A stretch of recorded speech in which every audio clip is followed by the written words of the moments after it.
Sometimes these video series require you to make videos you really don't want to make. Okay, listen. Harry Potter and the Chamber of Secrets is my personal favorite in the series. But is it the best? Let's talk about it.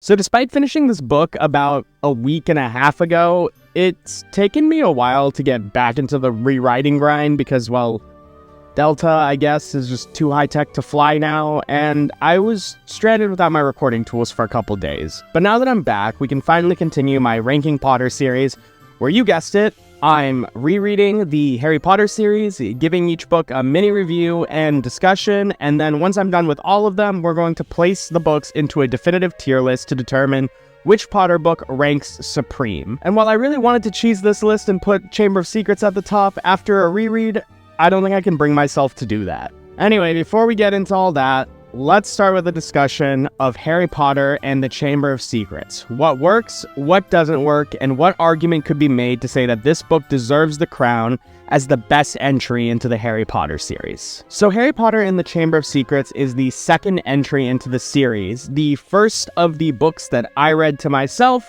and much like Philosopher's Stone, is written as a mystery novel. The difference is that the Philosopher's Stone is more centered on a thief-centric mystery, whereas the Chamber of Secrets has a murder mystery whodunit vibe that takes place within Hogwarts. With the cryptic warnings of the heir of Slytherin returning, paired with the string of attempted murders of the Muggle-born students, Harry, Ron, and Hermione must solve the mystery before the school closes forever, or worse, somebody dies for real. The premise on its face, I've always found works really well, and that might be the main reason I've always preferred Chamber over Philosopher's Stone, as I'm a pretty big murder mystery fan, and if you go through any of my older book reviews, you can probably tell that.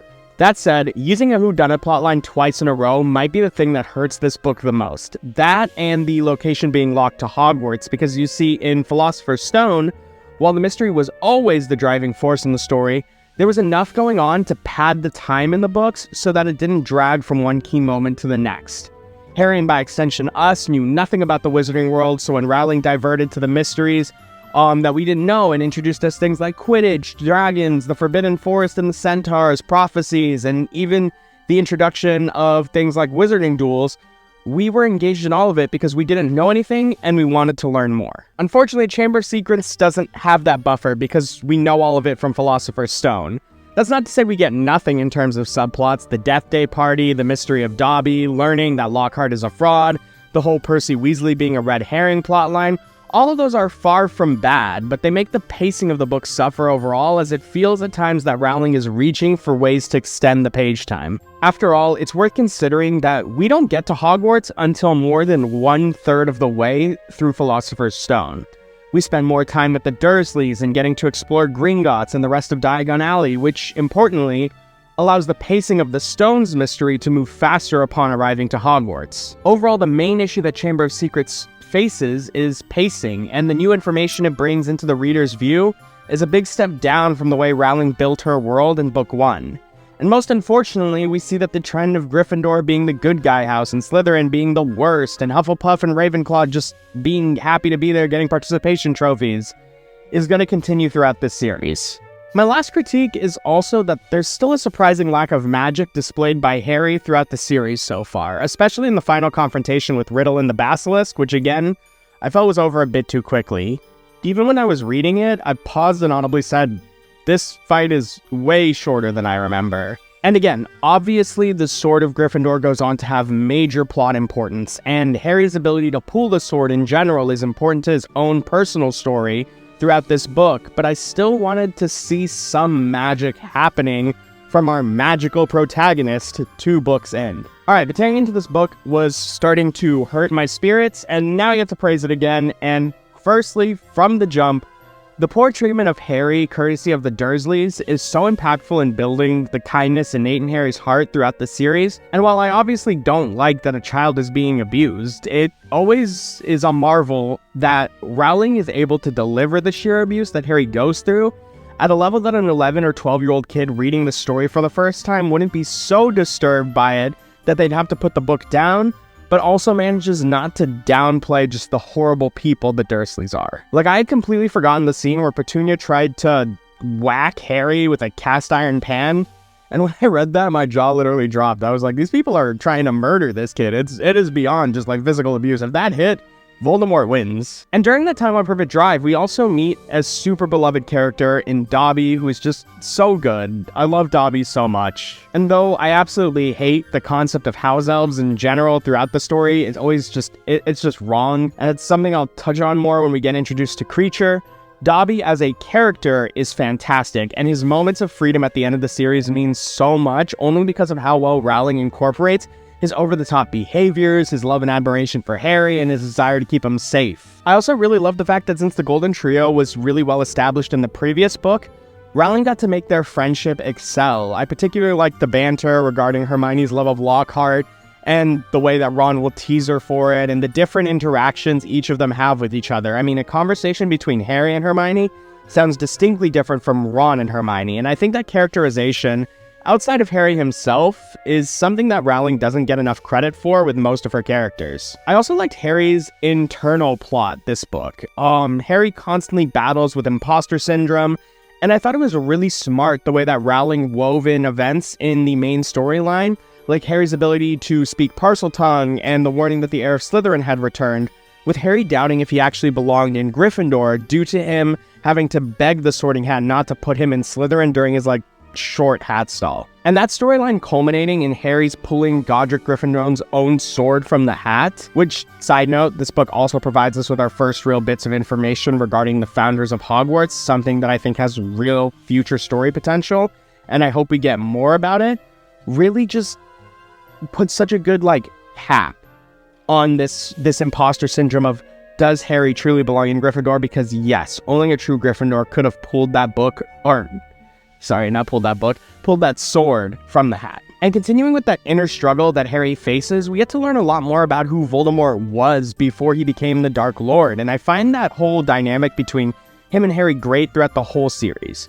I found the way that young Riddle saw similarities between him and Harry and was willing to point them out really well done, because it sets the groundwork for the choice Riddle will make when he learns his half of the prophecy, and it just provides so much more clarity to that. Why choose Harry? Because Harry reminds you of yourself. And I thought that even the first introduction of the first Horcrux as the diary, when read from the perspective of someone who's read the entire series, it lets you see more of what could have been actual foreshadowing of Voldemort's future plans. I also thought that despite the pacing issues, the building blocks of the mystery stack very well, and Rowling made a very smart decision, in my opinion, removing Harry and Ron's Sherlock from their group, so that we got to see Harry, think. The Sorting Hat even said that he didn't have a bad mind on him, and we got to see Harry piecing together the mysteries of the monster with help from Hermione from Beyond the Petrified Grave.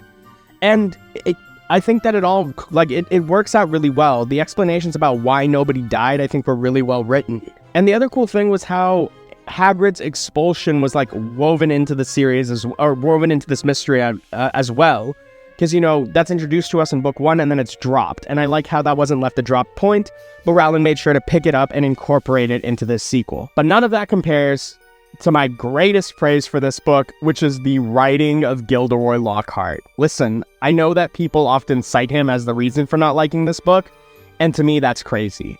For people like me who hold the criticism that early Harry is too bland of a character, nothing shows Rowling's ability to characterize somebody quite like Lockhart. Everything this man does, from bragging to the pixie lessons to the dueling club to him trying to dip out of the Chamber of Secrets so he doesn't have to rescue Ginny, everything about it is just perfect writing of the most smarmy character you could ever imagine. He's by far one of the worst people we meet in the entire series, but unlike Umbridge, Voldemort, and the Dursleys, I never dislike having him on page, and I think that it's just a work of art in itself, that he's so oddly likable despite being the absolute menace that he is. But like I said in the first episode of this series, and go watch that if you haven't already, there isn't a single Harry Potter book I wouldn't recommend, so obviously I think they're all great. But now we get into the discussion of what case Chamber of Secrets, my personal favorite book, has to be considered the best book in the series. And honestly, doesn't have a great one. I think that by far this book is Rowling's best balance of comedy and horror, which is extremely difficult to do.